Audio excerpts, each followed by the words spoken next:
Muito bem, acho que podemos começar. Já demos os 5 minutinhos, né, de tolerância. Sejam bem-vindos ao nosso estudo. Nós estamos iniciando também a gravação. Fico feliz porque vocês aí estão firmes e fortes nessa empreitada de conhecer mais a respeito das profecias de Daniel. E estamos no capítulo 9 do livro de Daniel. Estamos falando a respeito da profecia das 2.300 tardes e manhãs, que na verdade são dias, e que, pelo estudo da semana passada, nós vimos que representam anos, não é?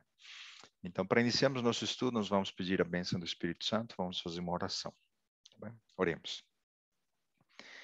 Nosso querido Pai, nosso bom Deus, nós te agradecemos por essa oportunidade. Obrigado pelo privilégio de estudar a tua palavra com tranquilidade, com pessoas que estão desejando conhecer mais das profecias. Abençoe cada família daqueles que estão aqui, do nosso grupo de estudos, da tua igreja, que nós possamos conhecer os teus propósitos, os teus desígnios. Pedimos a unção do teu Santo Espírito por esse estudo, que nós possamos compreender essas verdades, que possamos aceitar e que possamos tomar decisões ao teu lado sempre. São bênçãos que nós pedimos, não porque merecemos, e sim confiando nos méritos de Jesus. Amém.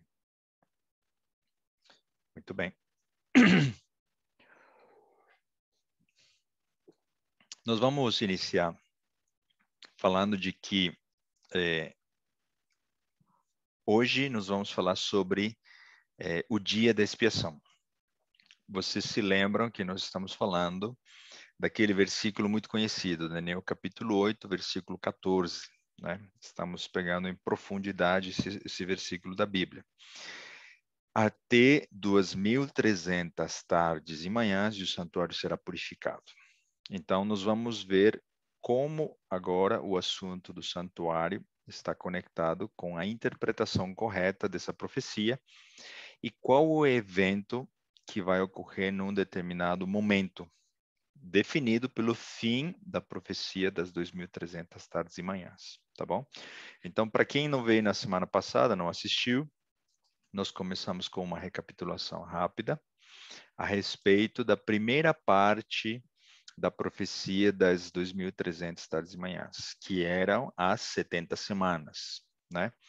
Então, 70 semanas estão determinadas sobre o teu povo, Israel. Se lembram? Nós vimos, usando a Bíblia, de que um dia representa um ano. Então, se nós temos 70 semanas e cada semana representa 7 dias, multiplicamos 7 vezes 70, o que dá 490 dias. Se aplicamos o princípio de dia por ano profético na Bíblia, nós temos 490 anos determinados, definidos sobre o povo de Israel como sendo o limite de oportunidade para eles atuarem com uma missão específica, como sendo uma nação santa, separada para esse fim. A partir do fim das 70 semanas, não existe mais apenas um povo escolhido geograficamente, definido como o povo de Israel. Agora, a oportunidade da missão do evangelho, de propagar as verdades do Messias, se deu para gentios. Judeus também poderiam fazer parte desse grupo, mas não estavam mais limitados a uma nação específica. Nós identificamos pelo próprio texto da Bíblia de que o início das 70 semanas se dava a partir da assinatura do decreto que autorizava a reconstrução dos muros e da cidade de Jerusalém. Vocês se lembram de que esse período das 70 semanas também estava separado, né? Em 7 semanas, as primeiras 7 semanas, 62 semanas e uma última semana que estava dividido em 2 metades, né? Então, nós temos 7, 62, que dá 69, e a última dividida em meia semana. Pelo mesmo princípio de dia por ano, nós temos que 7 semanas representam 49 anos, 62 semanas representam 434 anos, meia semana, 3 dias e meio, né, representam 3 anos e meio, e a última semana completam as 70, tá bom? Então, a profecia lembram-se, define o início a partir do decreto que autoriza a reconstrução dos muros de Jerusalém e do templo. Isso ocorreu por autorização dos reis da Medo-Pérsia no ano 457 a.C. Ali o povo de Israel iniciou e por 49 anos, em anos muito dificultosos, muito tempestuosos, porque Satanás estava se opondo a essa reconstrução, porque Deus estava reformulando, estava trazendo novamente, depois de ter puxado muito firmemente a orelha desse povo teimoso, idólatra, eles pediram perdão, se arrependeram e estavam dispostos a reiniciar a reconstrução da nação e também a reconstrução física da sua capital. Então, por 49 anos durou a obra de reconstrução, de forma que no ano 408 a.C., né, voltando no tempo, se terminou essa obra. Depois, a profecia, né, define de que no ano onde terminariam as 62 semanas, o Messias, o ungido, seria batizado. Na verdade, o versículo diz de que viria o ungido, né? Então, nós pegamos vários versículos e vimos de que Jesus foi batizado, foi ungido pelo Espírito Santo no ano 27 depois de Cristo. Aqui está a figurinha que ilustra quando João Batista batizou Jesus, para servir de exemplo para cada um de nós. 3 anos e meio depois, ou seja, no meio da última semana, o Messias, estou relembrando textualmente o que o versículo de Daniel diz, né? Faria aliança com muitos. Quer dizer que ele convidaria a humanidade por inteiro para aceitar o perdão e a salvação oferecida pela sua morte, como cordeiro que tira o pecado do mundo. Então, o próprio Cristo falou, né, nos evangelhos, a todos atrairei a mim mesmo. Através de quê? Do seu amor, da sua morte, da sua entrega, do seu sofrimento. Obviamente que Jesus ressuscitou e ascendeu para o céu, mas a última meia semana, 3 anos e meio depois, né, da morte de Jesus, determinaram os 3 últimos anos e meio de oportunidade da nação de Israel. Percebam, eles não esperaram a Jesus, o Messias, embora tivessem várias profecias anunciando, né, a estrela de Belém, etc. Eles não reconheceram a Jesus como o Messias, não viram que ele era o cordeiro que Isaías tinha falado muito, né, que entregaria a sua vida na cruz. Não entenderam que a ressurreição era a prova de que ele era o Filho de Deus. Enfim, Deus deu 490 anos de misericórdia e oportunidades para a nação de Israel. Quando, finalmente, como se fosse, entre aspas, a cereja em cima do bolo, né, eles participaram do apedrejamento do primeiro mártir. A perseguição contra os seguidores de Cristo continuou e Estevão morreu 3 anos e meio após a morte do seu mestre. Inclusive, o próprio Paulo participou, né, como testemunha e liderando esse apedrejamento. Para o caso de Paulo, serviu como semente no coração para o que depois seria a sua conversão. E ele se tornaria um dos mais influentes e poderosos instrumentos de Deus, o apóstolo Paulo. Mas ali, no ano 34 depois de Cristo, se definiu o fim das oportunidades dadas a Israel. Determinado, cortado, foi sobre o teu povo 70 semanas. Foi a expressão que o anjo Gabriel usou para falar com tristeza, imagino eu, esse fim, esse período de graça dado ao povo de Daniel. Daniel que tanto amava a sua nação. Então, essas 70 semanas são a primeira parte da profecia das 2.300 tardes e manhãs, ok? Então, nós retornamos, abram sua Bíblia, mas eu tenho aqui projetado, o que diz Daniel 8, versículo 14.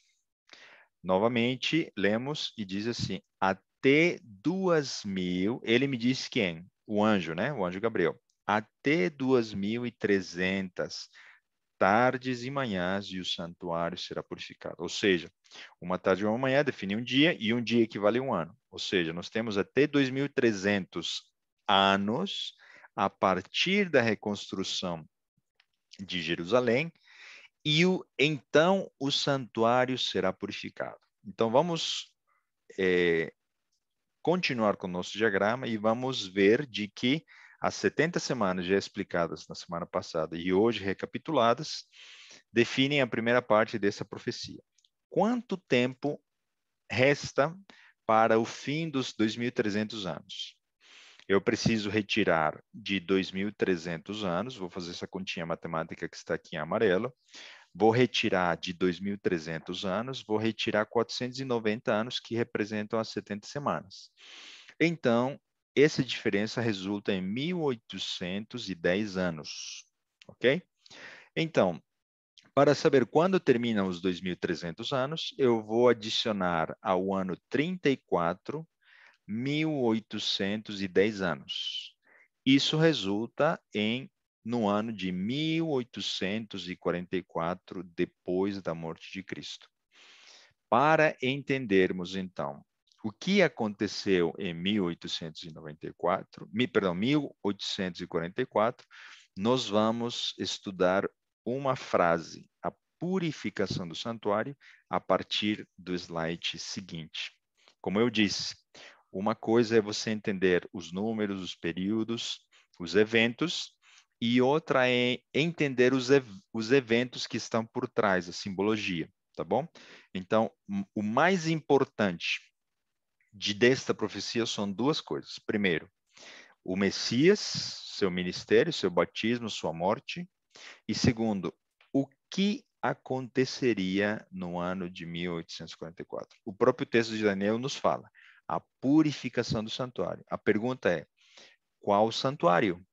Se o santuário de Moisés, o terrestre que foi construído no deserto, não existia mais naquele tempo, né?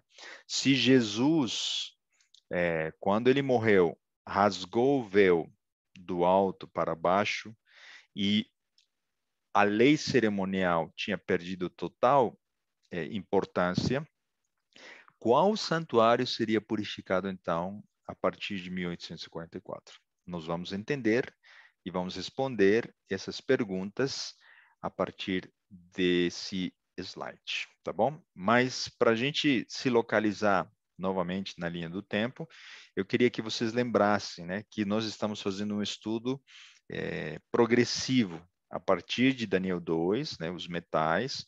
Nós estudamos Daniel 7, estudando os animais, e ali nós vimos o surgimento de uma ponta pequena, um poder religioso que se aliou com a política para perseguir ao povo de Israel e trazer muitas mentiras para a humanidade. Daniel capítulo 8, o capítulo anterior do nosso estudo, apresentou dois animais, um carneiro e um bode. Esses dois animais eram utilizados na simbologia do santuário. Por isso, Daniel 8,14 diz, né?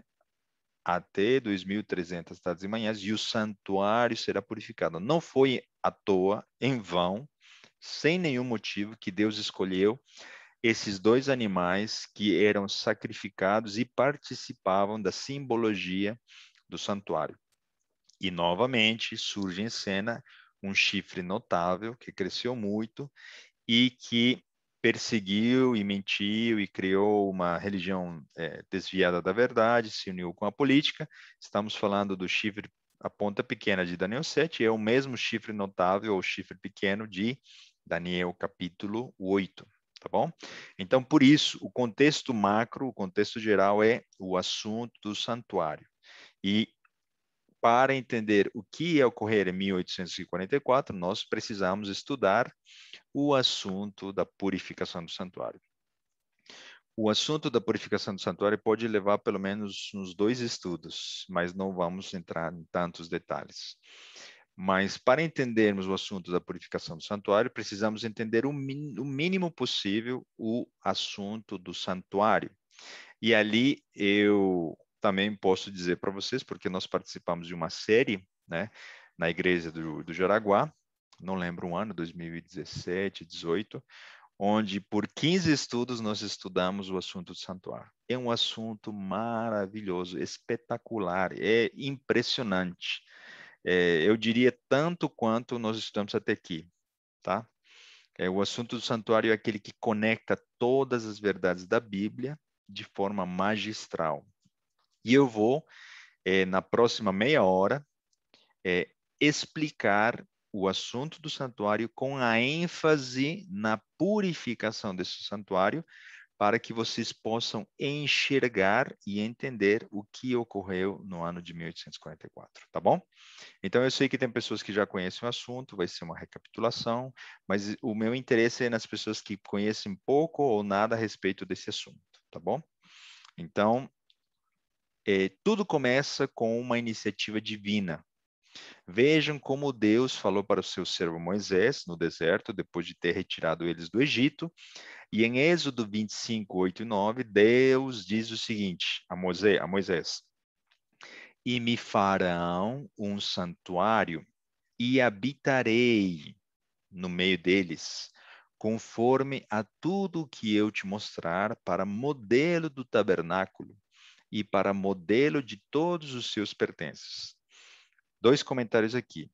A palavra santuário ou tabernáculo, né, provém da mesma origem da palavra habitarei. Aqui poderia ser traduzido também como tabernacularei, ou seja, eu farei morada, estarei, habitarei junto de vocês na minha casa, no meu tabernáculo, no meu santuário.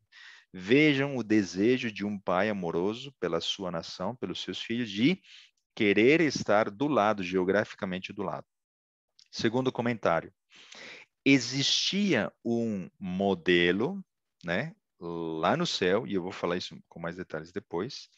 Então, Deus mostrou algo, um santuário real a Moisés, e Moisés copiou, vendo em visão o modelo verdadeiro. Então, Deus mostrou o tabernáculo real, e Moisés fez em escala reduzida algo semelhante com as dimensões e proporções que Deus lhe deu detalhes no livro de Êxodo, Levítico, tá bom? Você pode na internet, se você tem mais interesse e ficou curioso para conhecer a respeito disso, você pode colocar Novo Tempo, Santuário, o caminho de Deus. Você vai encontrar pelo menos 13, 14 estudos do pastor Arilton que falam a respeito disso. Eu mesmo tenho a intenção de preparar, de postar no YouTube o estudo que nós apresentamos na Igreja de Jaraguá, porque é um estudo fascinante, fantástico, diferente do que é apresentado pelo pastor Arilton, com uma vertente e uma ênfase diferente, tá bom? Então, Deus pediu para Moisés colocar o santuário no meio do povo. Deus queria ser o centro da nação. Deus deseja ser o centro da sua vida. E dividiu em 4 grupos, né, as 12 tribos de Israel. No meio de Dan, Efraim e Ruben e Judá como líderes, né, de cada uma 3 tribos. Então, em cada direção, Deus pediu para Moisés para colocar essas 3 tribos, de forma que as 12 estavam ao redor do santuário, né? Já tem uma primeira lição, né? Deus precisa estar no centro da nossa vida. Muito bem. Ao redor do santuário estavam aqueles que serviriam de fato na liturgia, na limpeza, no transporte, no deslocamento de tudo que constituía o santuário. Então ali estavam, né, as 12 tribos estão detalhadas aqui, estamos dando um zoom, né? Estamos olhando de cima, agora estamos nos aproximando do que de fato estava ali embaixo. Então, ali estavam as famílias da tribo de Levi, aqui em branco, né, algumas tendas, e as tendas principais de Moisés e de Arão. Arão, irmão de Moisés, sumo sacerdote escolhido por Deus para ministrar no santuário terrestre, ok?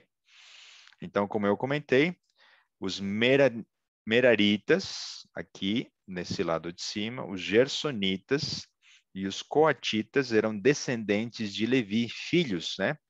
Merate, Gerson e Coat. ok?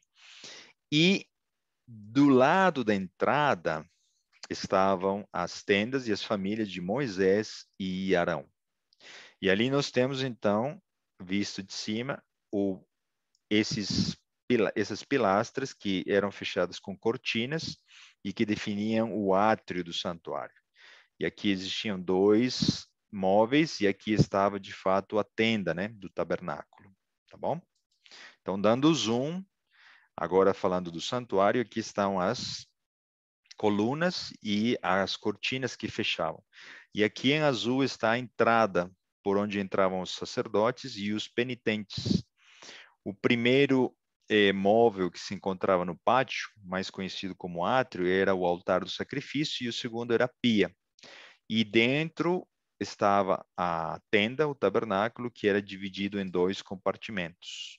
Dando o zoom para a tenda, nós temos o primeiro compartimento, né, dividido por essa cortina azul, o lugar chamado Lugar Santo. E o compartimento adiante, em frente, era chamado Lugar Santíssimo.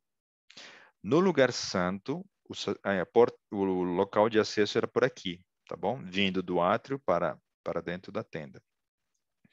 À direita, para quem entrava, estava a mesa dos pães. À esquerda, o candelabro. E em frente, do lado da cortina, que dividia o Santo e o Santíssimo, o altar de incenso. Tá bom? No lugar santíssimo se encontrava o móvel, né, mais sagrado da nação de Israel, a Arca da Aliança, a Arca do Concerto, onde se encontravam as duas tábuas da Lei de Deus e alguns outros elementos que nós vamos descrever daqui a pouco, tá bom? Então, uma vista lateral, né, agora, nos faz lembrar de que o penitente, quando cometia um pecado e reconhecia, ele saía da sua tenda e se dirigia para o tabernáculo e ele trazia em mãos um cordeirinho. E ele dava as costas para o Egito. Qual era a mensagem disso? Ele deixava para trás as lembranças de escravidão e pecado, ignorância, e adentrava no local onde ele poderia encontrar perdão para os seus pecados. Então, o pecador entrava dando as costas para o seu passado. No átrio, então, ele realizava a entrega do cordeirinho para o sacerdote, o qual cortava a cabeça, o pescoço do cordeirinho, o inocente, para que ele recebesse a transferência do pecado desse penitente, desse pecador. Então, ali ocorria pela fé, né, mediante a graça. A graça era o quê? A vida do cordeirinho inocente. E a fé era o exercício mental e espiritual que o pecador realizava ao colocar a sua mão no animalzinho inocente e então transferir o seu pecado para lá. Percebam que no Antigo Testamento, na época dos 10 mandamentos, na época do santuário terrestre, a salvação era pela graça, mediante a fé. De lá até os nossos dias, a maneira que nós obtemos a salvação não mudou. Sempre foi pela graça, mediante a fé. Tá bom?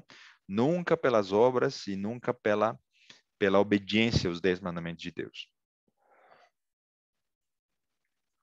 Então, o sangue desse cordeirinho era colhido num recipiente, o pecador saía perdoado, em paz com Deus, e daqui em diante o sacerdote realizava uma tarefa de levar esse sangue num recipiente, ele se lavava as mãos na água da pia, e esse sangue era deslocado para dentro do lugar santo.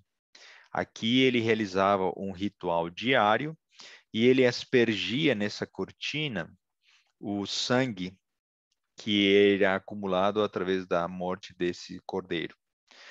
Uma lição importante: o registro do pecado do penitente entrava no lugar santo. esse registro representa o fato de que hoje existem livros onde estão sendo registrados nossos atos bons e nossos atos ruins, e quando nós recebemos o perdão de Cristo, os nossos atos ruins, nossos pecados são apagados, tá bom?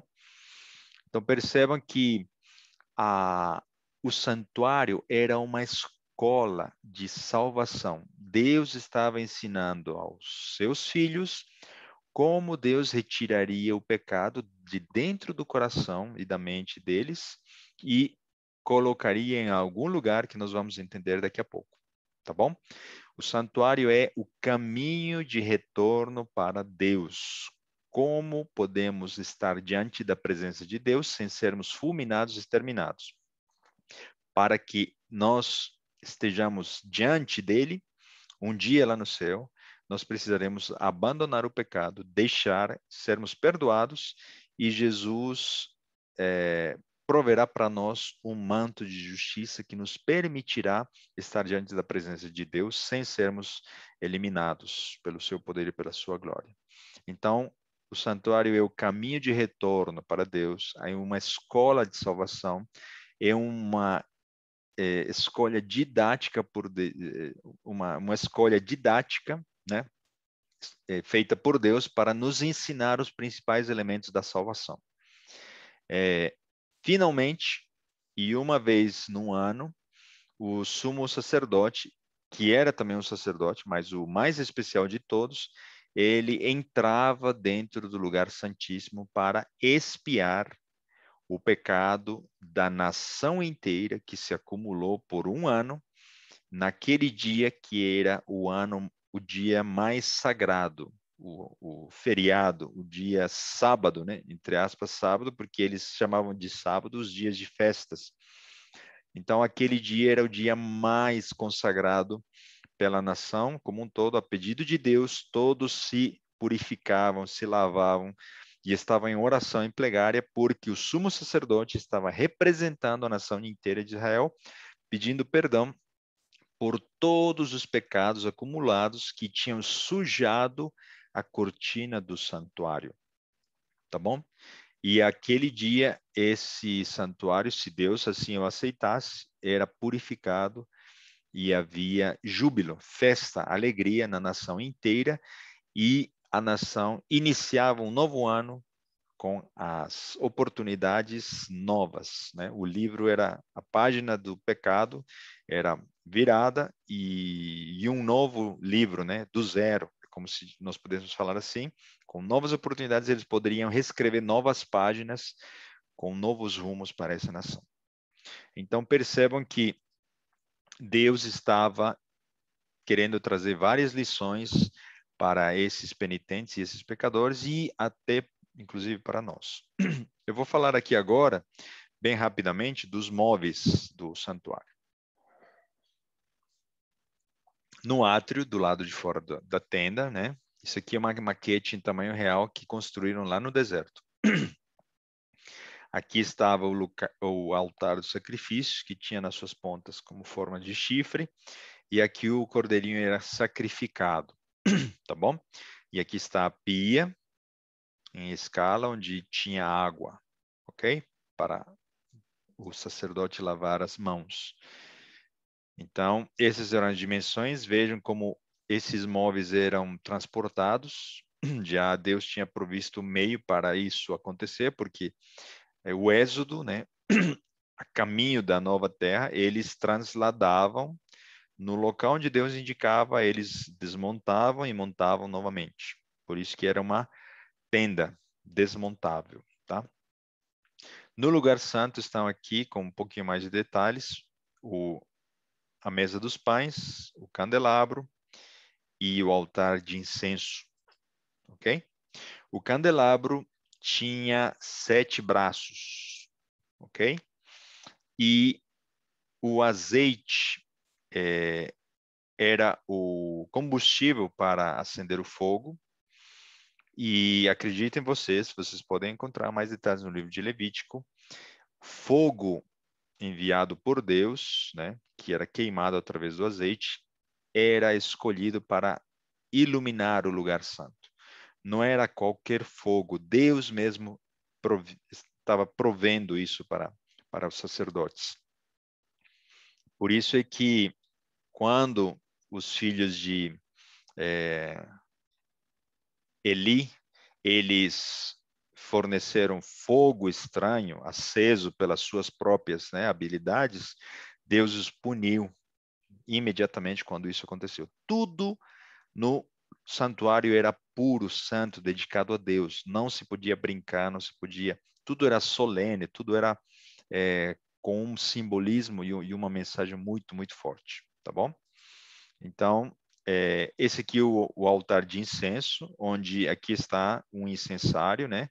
E ali o sacerdote, ele levava esse incenso para que subisse, né, como um cheiro agradável, em representação às plegárias, preces e orações que o sacerdote realizava pela nação diante de Deus, tá bom?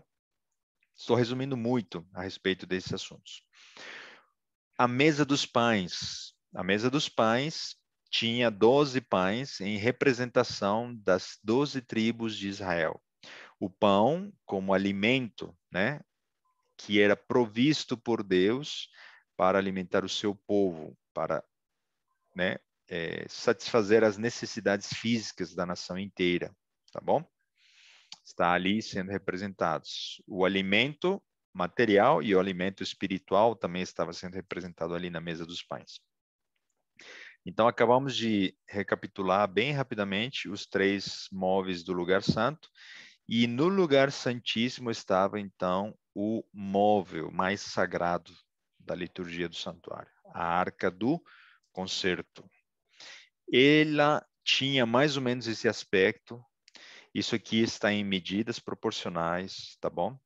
Basicamente, a Arca do Concerto era como se fosse um baú, uma caixa, que tinha uma tampa. Essa tampa era chamada de propiciatório, um local onde Deus propiciava a sua graça, fornecia, oferecia, e onde ele se fazia presente fisicamente através de uma coluna de fogo.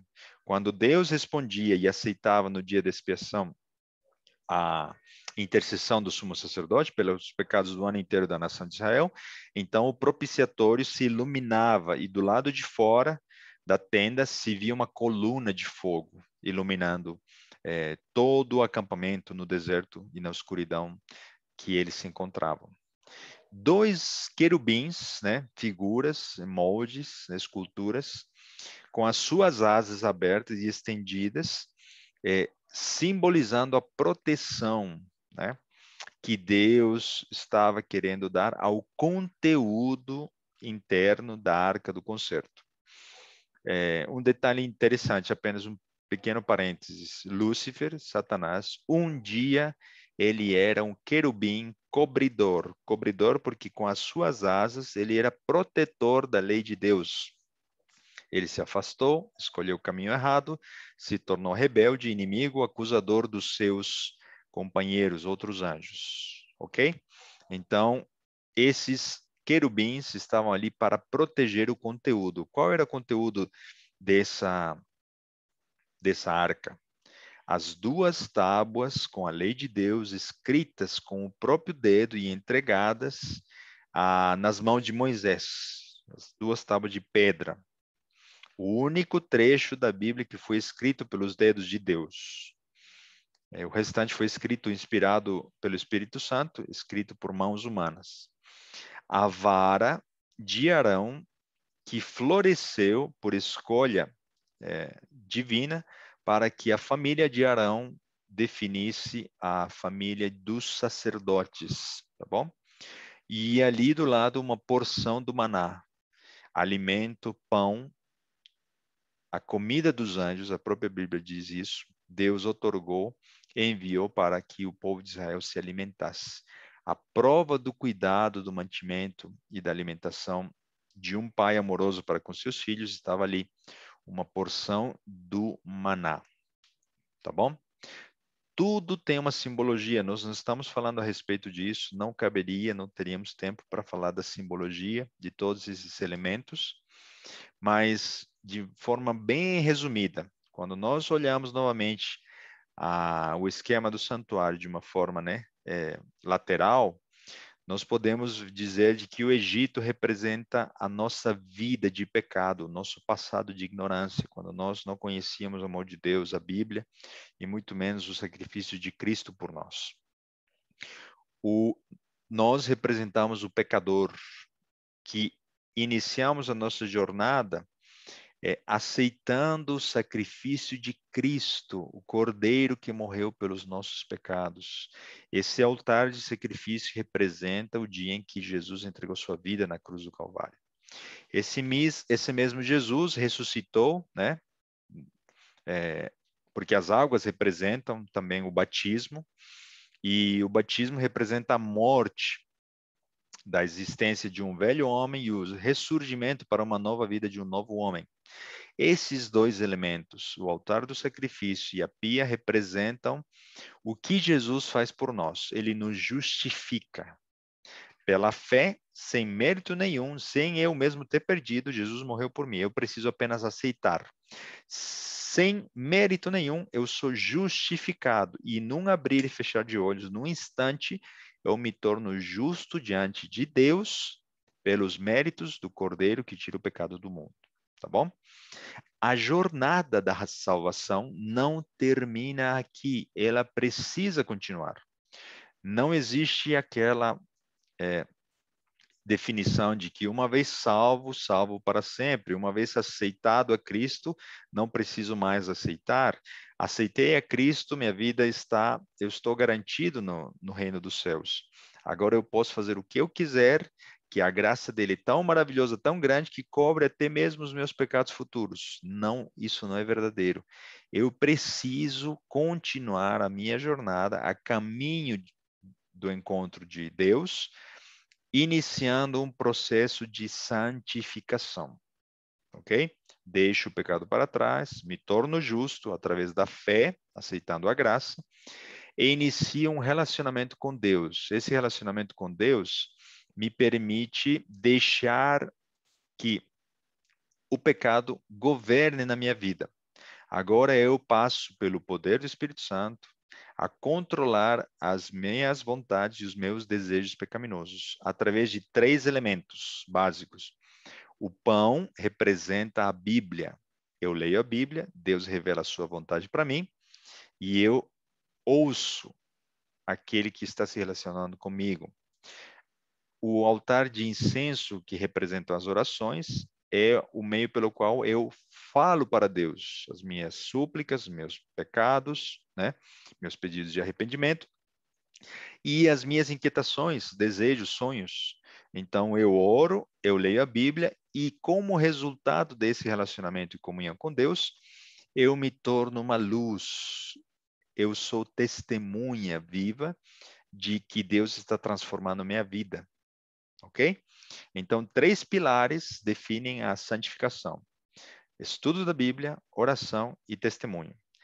Quem entregou sua vida a Cristo, se batizou, né, nas águas da pia e segue esses 3 pilares, ele se torna luz para outras pessoas, instrumento nas mãos de Deus para ajudar as pessoas que carecem, né, de alimento físico e alimento espiritual, e se torna uma pessoa que está se preparando para o dia do grande encontro, quando nós um dia seremos glorificados.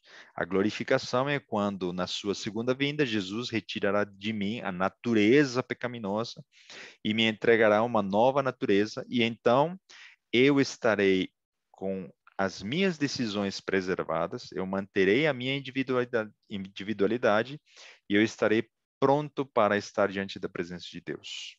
O meu caráter não é alterado, não é mudado. A única coisa que ocorre no dia da glorificação é eu perder a minha natureza pecaminosa, que deixo ela para trás. Então, eu posso estar diante do trono de Deus, diante da presença dele, porque a arca também representa o trono de Deus, né? A lei de Deus é a base do governo. O governo está representando o seu trono. Então, ali eu resplandeço, refletindo a luz e a glória de Deus, e não sou mais eliminado pelo poder da sua presença e da sua glória. Perceberam por que a Novo Tempo escolheu que o santuário é o caminho para Deus? Porque é o caminho que nos prepara, nos transforma e nos leva diante do Pai numa condição que ele tinha inicialmente planejado para todos. Uma condição que Adão e Eva tinham antes da queda e que eles perderam e depois recuperaram o meio para eles retornarem diante da presença do Pai. Tá bom? Então, o santuário define a nossa jornada de volta para Deus. Muito bem. Por que eu expliquei tudo isso? Porque nós precisamos entender de que a base da escola da salvação é a transferência do pecado. O pecado tem consequências e uma das perguntas que o santuário responde é: o que Deus vai fazer com o pecado? Tá bom? Então percebam como é o diagraminha, né, que define a transferência do pecado a partir do pecador, que sou eu, né? Eu coloco as minhas mãos no cordeiro e esse cordeiro recebe os meus pecados, ele é morto. O sacerdote leva nas suas mãos o sangue contaminado com os meus pecados, coloca ele num recipiente com sangue, ele coloca os dedos para molhar seus dedos com sangue e ele vai aspergir no véu que separa o lugar santo do lugar santíssimo. Ele vai registrar esses pecados dentro do santuário. Então, a primeira coisa que eu queria que vocês entendessem, o pecado tem consequência. Deus não passa a mão no pecador e diz: filho, eu te perdoei, vai embora. Um inocente precisa morrer, né? A paga do pecado é a morte, como diz Paulo, como diz a Bíblia. Alguém tinha que morrer para perdoar os pecados. No santuário e na ilustração, na escolinha da salvação do santuário terrestre, esse alguém era o cordeiro.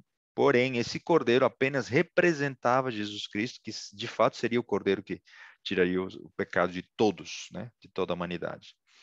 Então, o registro do pecado era necessário, e aqui eu vou fazer uma afirmação que vincula com o nosso estudo de Daniel, das 2.300 tardes e manhãs. O que estava ocorrendo com esse santuário?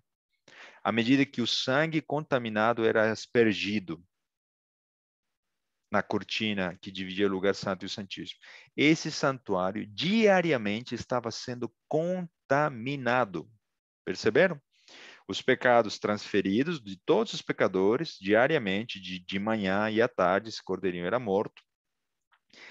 Esses pecados todos, de todos os pecadores daquele ano, eram colocados dentro do santuário. Imaginem o cheiro daquela cortina, né? Com sangue, a imundície do pecado. Todo o registro do mal estava sendo colocado dentro do santuário. Então, havia necessidade, e Deus já tinha pensado nisso, né? Havia uma lição muito importante. Deus tinha um dia separado para purificar esse santuário de toda essa contaminação realizada até ali. Levítico 23, versículos 27 a 30 diz o seguinte: mas aos 10 dias, aos 10 dias do 7º mês, não estou conseguindo ler, me desculpem. Aos 10 dias desse 7º mês será o dia da expiação. Tereis santa convocação e afligireis as vossas almas e oferecereis oferta queimada ao Senhor. Um cordeirinho era queimado. E naquele mesmo dia, nenhum trabalho fareis. Por isso era um sábado, né? Cerimonial. Porque é o dia da expiação, para fazer expiação por vós perante o Senhor, vosso Deus. Porque toda a alma que naquele mesmo dia se não afligir, será extirpada, será cortada do seu povo. Também toda a alma que naquele mesmo dia fizer algum trabalho, eu a destruirei no meio do seu povo. Vejam quão solene era aquele dia, quão especial, quão particular, né, a ação de preparação do coração de cada homem e de todos como nação para pedir a expiação, a purificação do santuário. Então, nós podemos dizer de que esse dia era um feriado nacional e aquele dia era o dia da expiação, o Yom Kippur. E nesse dia se realizava a purificação do santuário. Tudo isso que eu expliquei foi para que vocês pudessem entender por que o santuário era contaminado, como isso ocorria e quando ocorreria o dia de limpeza, purificação do santuário, no dia da expiação, tá bom? No dia em que isso ocorria, a Bíblia descreve de que Deus aceitava essa intercessão feita pelo sumo sacerdote e ele, manifestando a sua glória através de uma coluna de fogo, iluminava o acampamento inteiro do deserto e então a nação poderia celebrar, festejar, porque Deus havia perdoado todos os pecados daquelas pessoas que tinham levado seus pecados até o santuário. Ok? Então, essa é a atividade que ocorria naquele dia. Um detalhe importante, também descrito no livro de Levítico, nós não podemos entrar em detalhes e não podemos mostrar todos os textos, mas está tudo ali. Deus tinha pedido para separar 2 animais, 2 bodes, tá bom? Lembre-se, Daniel 8, bode, aqui está aparecendo no dia da expiação, o mesmo animalzinho. Um deles seria morto, e o sangue dele percorreria o mesmo caminho que diariamente eu percorria o animal do cordeirinho. Um segundo era escolhido, né, por Deus para que todo o pecado e tudo que contaminou o santuário pudesse ser transferido para esse bode que era separado e era chamado o bode de Azazel. Azazel era uma figura demoníaca, né, de uma divindade que estava conectada com o pecado, com a iniquidade. Então, esse animalzinho era separado e um homem especial, ele levava esse animalzinho e o abandonava no deserto. Ou seja, esse animalzinho morreria no deserto e ele, eliminado, né, pelas feras lá do deserto, cobras e outros animais. E todo o pecado da nação de Israel recairia e seria colocado, seria transferido sobre esse bode Azazel, ok? Então, a outra lição que o santuário traz é que qual era o tipo de transferência que ocorria naquele dia da expiação? O sangue que estava no véu no lugar santo, né? Ele saía, né? Passava pelas mãos do sacerdote, ele saía para o átrio e então ele colocava as suas mãos na cabeça do bode Azazel. Ao colocar as suas mãos nesse bode, estava simbolicamente limpando todo o santuário e transferindo todos esses pecados e eram colocados no bode Azazel. O bode 1, o escolhido para morrer, representava Jesus Cristo, e o bode Azazel, nesse caso aqui o bode número 2, ele representa Satanás. Ele receberá todos os pecados que eu e você estamos pedindo perdão hoje e estamos transferindo para o santuário celestial, o verdadeiro. E quando, pouco antes das pragas caírem, Satanás receberá de Cristo, quando ele sair do santuário celestial, e estou me adiantando pela empolgação desse assunto, Cristo transferirá todos os pecados para Satanás. E no milênio, que é o deserto desse bode Azazel, né? O milênio representa o deserto para Satanás, ele será finalmente destruído quando a Nova Jerusalém descer dos céus. Então percebam que o santuário tem até implicações proféticas, como Deus vai transferir finalmente para todo sempre para o causador, o culpado verdadeiro e originador da mentira, de todo mal, de toda morte, de toda tristeza. Satanás será destruído com todos os pecados. Então a pergunta que nós temos hoje é: eu estou transferindo os meus pecados para o santuário, de forma que um dia Jesus vai colocar todos eles sobre as costas de Satanás, ou estou querendo ficar com os meus pecados para ser eliminado quando Jesus voltar junto com eles? Hoje é tempo de nós podermos fazer essa transferência de pecado, porque ainda existe graça. Então, o que ocorria no dia da expiação? O cordeiro, né, e o bode eram animais usados para um sacrifício especial feito no último dia da festa da purificação do templo. Esse dia representava um dia de julgamento. Deus fazia uma avaliação, um julgamento, emitia uma sentença, perdoados, não perdoados, para poder expiar ou não os pecados do povo.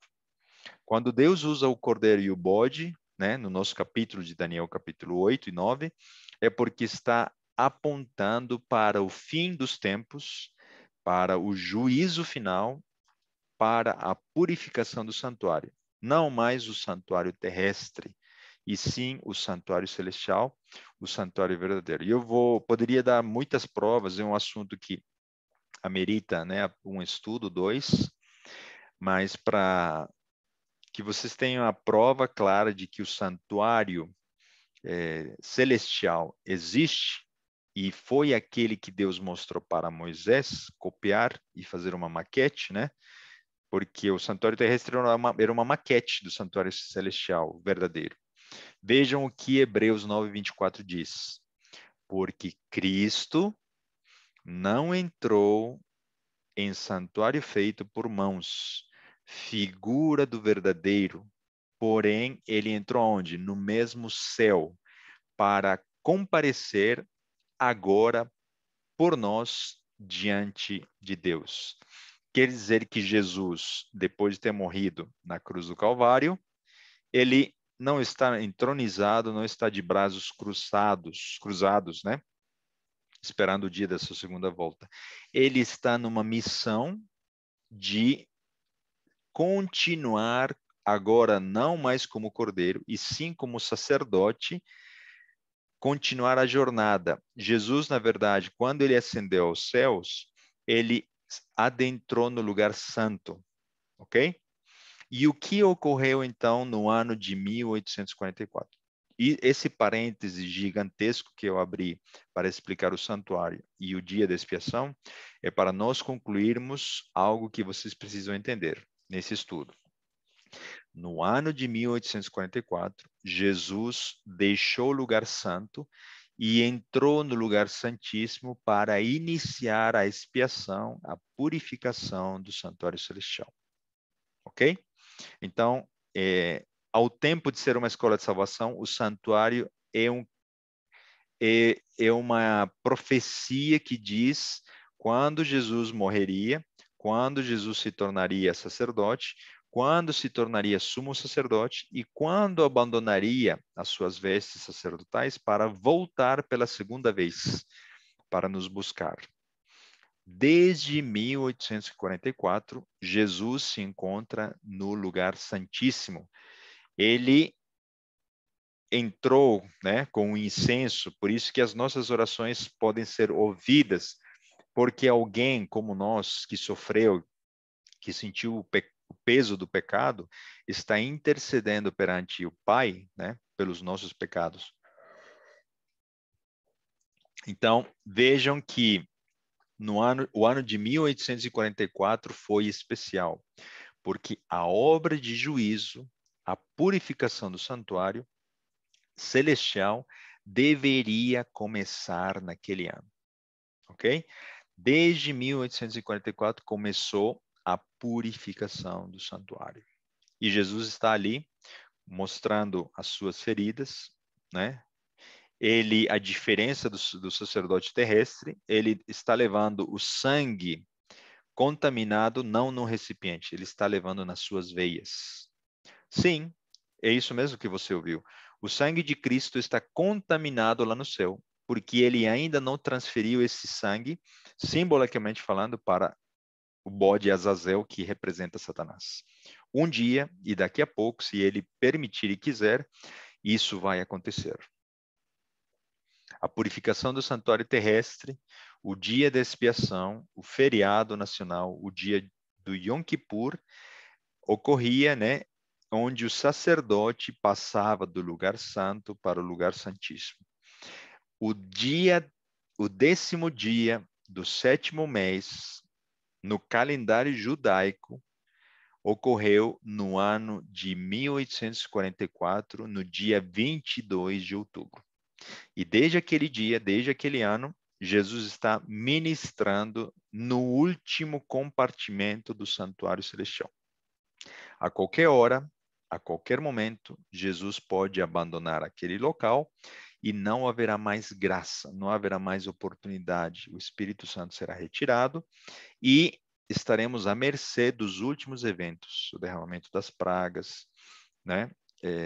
Um dos principais, a sacudidura, o forte clamor, né? Milhares de pessoas ainda reconhecerão as verdades principais da salvação e Jesus poderá se tornar o substituto de algumas pessoas que ainda não conhecem o meio pelo qual Deus quer salvá-las.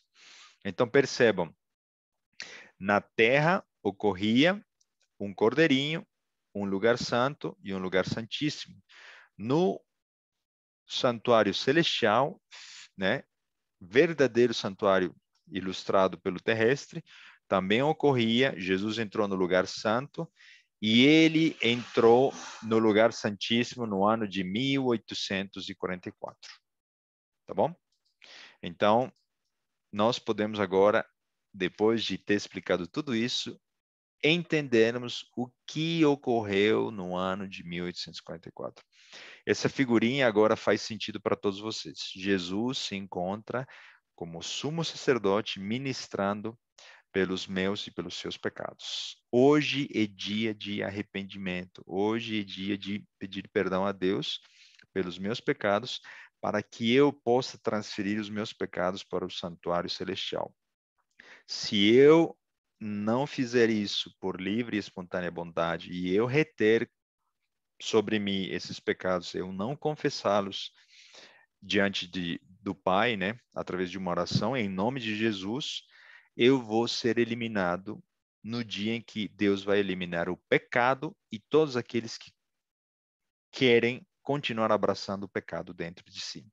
Tá bom? Então Deus vai fazer justiça um dia e Deus vai eliminar todo o mal. A pergunta e o convite que Deus realiza para todos nós é: você deseja transferir os seus pecados para o santuário celestial? Deus queira que sim. Para terminar, nesses últimos 5 minutos, eu gostaria de mostrar para vocês, né, algo muito interessante. Quando você olha por cima, os móveis do santuário, você vê o altar de sacrifício, né, no átrio, a pia, número 2. No primeiro compartimento da tenda do tabernáculo, nesse primeiro retângulo aqui, estão os 3 móveis, a mesa dos pães, número 4, o altar do incenso, e número 5, o candelabro. E no lugar santíssimo, a arca do concerto. Quando você olha a planta, né, de cima, você pode inferir qual é o tema central do santuário, tanto terrestre quanto celestial?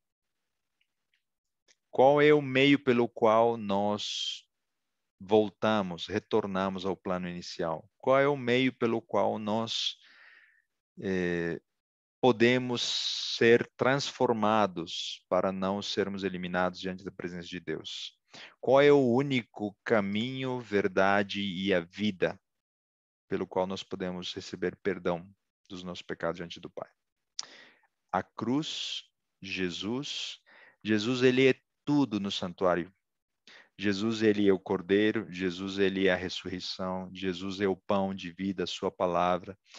Os méritos de Cristo nos permitem fazer orações e sermos atendidos e ouvidos. O Espírito Santo e o poder, o Consolador representa Jesus, né? O Espírito Santo que permite que o fogo seja aceso, ele é o poder que nos permite testemunhar.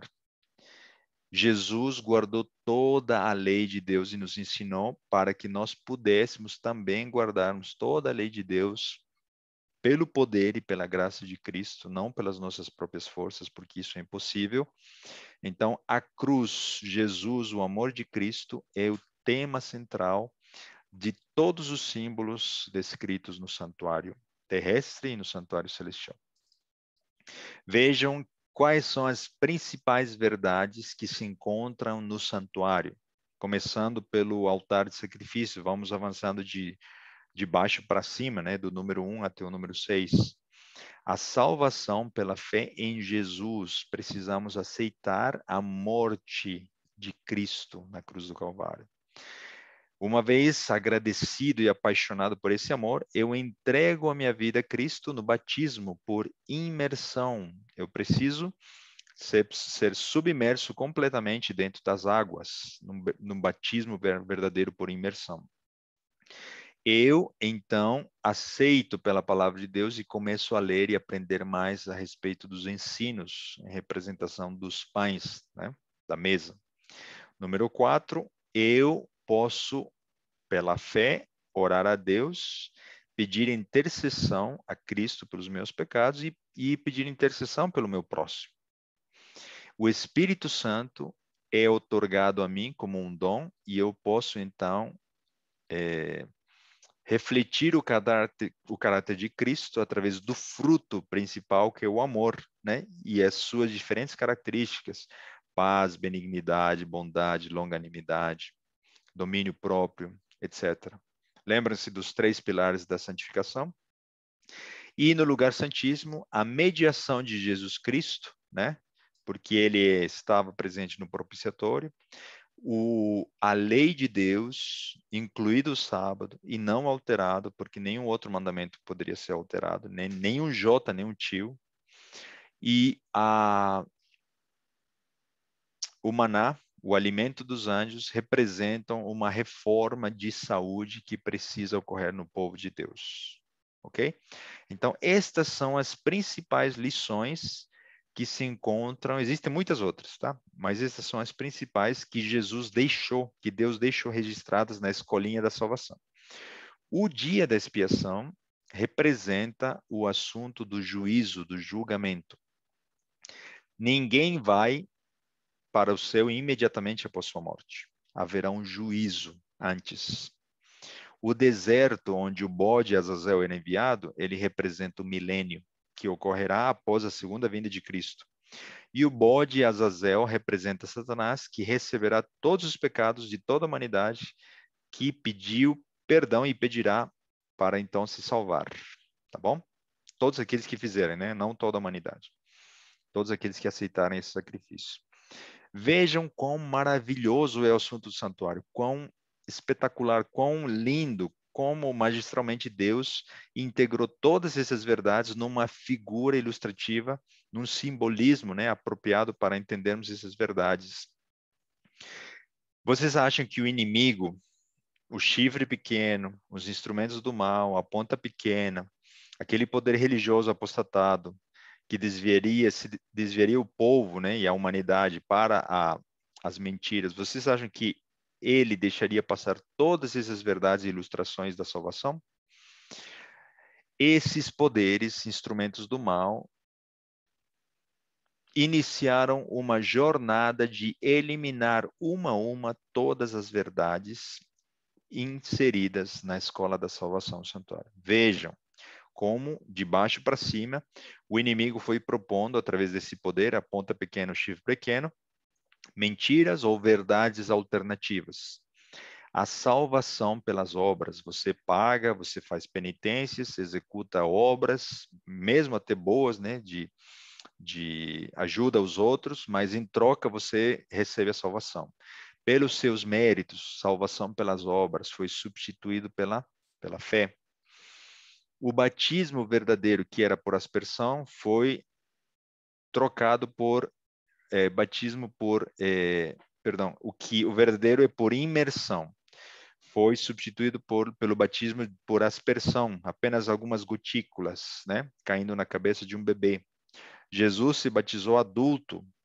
Como é que um bebê que não conhece o certo e o errado, a Bíblia, o pecado, a origem do mal, etc., poderia reconhecer o que é certo e errado?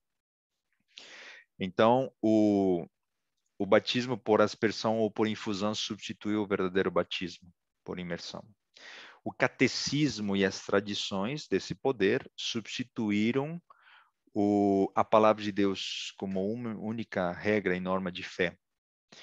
A verdadeira oração foi substituída por rezas repetitivas, né?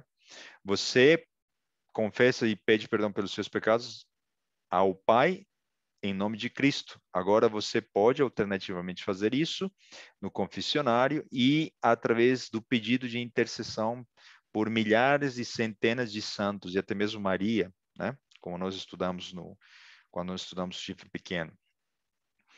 O testemunho, o verdadeiro testemunho, foi transferido do baixo clero para apenas o alto clero, né? Os homens, os padres poderiam ser apenas instrumentos de Deus. E as verdades do lugar santíssimo, né? A missa, a hóstia, os sacramentos, em substituição da intercessão verdadeira de Cristo. O catecismo, acima da lei de Deus, e o domingo substituindo o verdadeiro dia de guarda, o sábado. A negação dos princípios de saúde. Se Deus tem um plano para sua mente, seu corpo, então esse poder do mal disse para você: não, você pode comer tudo que você quiser. Levítico 11 foi abolido por Cristo. Você não precisa. Você pode comer porco, serpente, cobra, sapo, pato. Você pode comer tudo. Isso não interfere na sua salvação. A graça de Cristo é maior e independe do que você colocar na sua boca. Vejam como isso denigrou a figura, né, humana, trouxe doenças, trouxe principalmente um estado mental que não pudesse reconhecer as verdades sagradas, né, que estão na Bíblia. O dia da expiação, o juízo, foi substituído por quê? Por uma recompensa imediata. Vocês já ouviram dizer de que quando uma pessoa morre, ela já está na glória junto ao Pai? Isso não é verdadeiro. A pessoa apenas está descansando, está dormindo à espera da sentença de um juízo para quando Jesus voltar, entregar o galardão ou entregar a morte eterna, né? Não existe uma recompensa. Ah, eu fui bom, eu fui bonzinho, eu dava estudos bíblicos online, e se eu morrer amanhã, então, no dia, na mesma hora, eu já estou do lado do Pai. Por quê? Porque eu era uma pessoa de bem, eu queria compartilhar as verdades. Não, não é assim. A recompensa não vem imediatamente após a minha morte. O deserto, o milênio, né, de escuridão, onde apenas Satanás ficará pensando nos seus pecados, foi substituído por um milênio de paz insustentável aqui na Terra.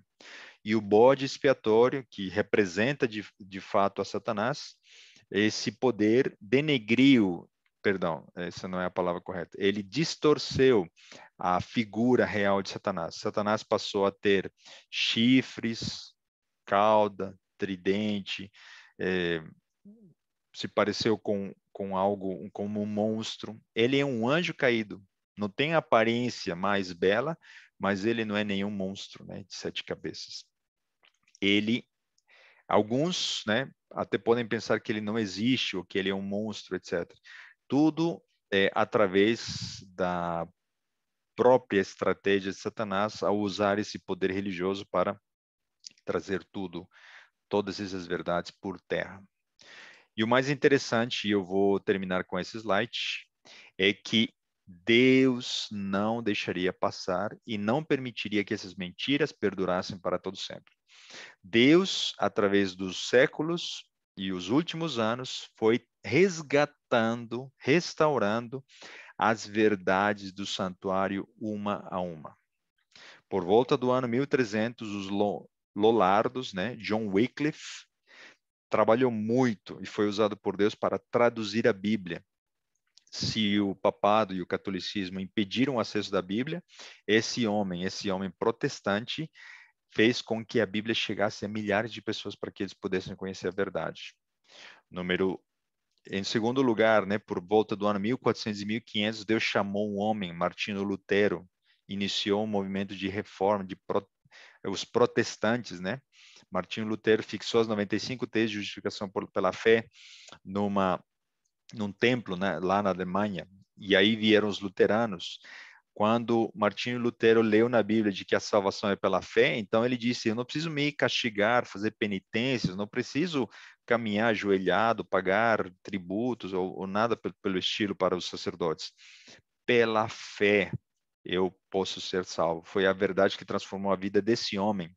E ali se iniciou o movimento, né, dos luteranos. Calvino, no ano de 1500, resgatou, né, o verdadeiro conceito da prece, da oração de coração sincero, falando a Deus como se fosse um amigo. E ali surgiram os presbiterianos. O John Smith, né, iniciando o que seriam os batistas, eles resgataram o verdadeiro batismo no ano mais ou menos de 1600. Eles reconheceram de que aquelas gotículas era uma tradição, uma invenção humana e que o homem precisaria ser sepultado.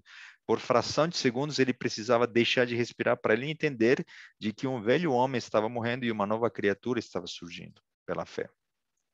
John Wesley, no ano de 1700, mais ou menos, iniciou um método, né, inspirado por Deus, para dar testemunho. Percebam que ele amarrou as verdades de Wycliffe, de Calvino, a Bíblia e a oração, como método e base para sermos luz. E já nós vemos mais ou menos no ano de 1700, né, luteranos, batistas, presbiterianos, loloardos e metodistas tinham surgido, chamados por Deus para resgatar essas verdades que por milhares de anos tinham sido esquecidas. Qual foi o grupo que Deus chamou para resgatar as verdades do lugar santíssimo? Deus chamou os adventistas. Ellen White recebeu inspiração de Deus para dizer de que a lei de Deus não tinha sido abolida, de que existe um dom profético, de que o santuário e a sua estrutura são o elo que conecta todas as verdades da Bíblia de forma magistral e de que existe um propósito para cuidar do nosso corpo, existe uma reforma de saúde, o resgate e a visão integral, corpo, mente e espírito, para preparar nosso ser para a segunda vinda de Cristo. Ali surgiram os adventistas. E nós fazemos parte desse grupo. Os adventistas não somos melhores do que os metodistas, batistas, presbiterianos. Apenas fomos chamados por último para resgatarmos, unirmos todas essas verdades que são praticadas por esses movimentos, mas esses movimentos não têm as verdades conectadas da maneira como nós entendemos estudando o assunto do santuário. Por isso, eu faço um convite para que você continue aprendendo conosco estas e outras verdades para que vocês possam entender de que o dia da expiação teve um início e daqui a pouco tempo, nós não sabemos quando, terá um fim. Por isso nós acreditamos que quando Jesus deixar o santuário celestial, ele estará retirando suas vestes sacerdotais, e ele será agora, como o próprio livro de Daniel, capítulo 12, nomeia, né? Ele se tornará o anjo Miguel, que virá para resgatar o seu povo da perseguição e levá-lo para todo sempre para morar junto com ele nas mansões celestiais. Você gostaria de aceitar esse convite? Você gostaria de conhecer mais as verdades da Igreja Adventista do Sétimo Dia? Semana que vem eu vou apresentar um assunto muito, muito interessante que conecta as profecias desde a época de Noé, Enoque, Moisés, Abraão, Daniel, João Batista, até os nossos dias. E tudo isso conectado com o assunto do santuário e com o dia da expiação. E esse assunto vai servir como base para você entender como, por quê, com que propósito surgiu a Igreja Adventista do Sétimo Dia. E se hoje nós estamos aqui estudando a palavra de Deus, é porque nós estamos em cumprimento da missão de levar essas mensagens para todos aqueles que quiserem conhecer e aceitar. Se você aceita esse convite amorável feito por Jesus, apenas eu como um instrumento pecador e falho, incline seu rosto que nós vamos fazer uma oração. Querido Pai, nosso bom Deus, nós te agradecemos por esse assunto, por esse estudo do livro de Daniel que se conecta com o assunto do santuário. Obrigado, Deus, porque Jesus veio a este mundo para morrer por nós. E obrigado porque ele ressuscitou e agora está no santuário celestial. Queremos pedir perdão pelos nossos pecados, queremos entregar nossas vidas a Ti, queremos que esses pecados possam ser perdoados, transferidos para um local onde no futuro, em breve, ó Deus, possam ser transferidos para aquele que causou todo esse mal que nós estamos vendo até os nossos dias. Obrigado porque nós estamos sendo vacinados hoje, ao vermos até onde o pecado e as suas consequências podem levar e trazer doenças, epidemias, morte, distanciamento, Senhor. Não queremos viver mais neste mundo para sempre. Por isso, nós confiamos nos teus méritos e queremos nos preparar para aquele grande dia, seguindo o exemplo da escola da salvação que está no santuário. Abençoe cada pessoa que está reconhecendo, aceitando essas verdades, que o teu Santo Espírito possa tocar essas mentes para que eles continuem entregando suas vidas e que eles possam ser luz para levar essas verdades para outras pessoas. São bênçãos que nós suplicamos e fazemos em nome de Jesus. Amém.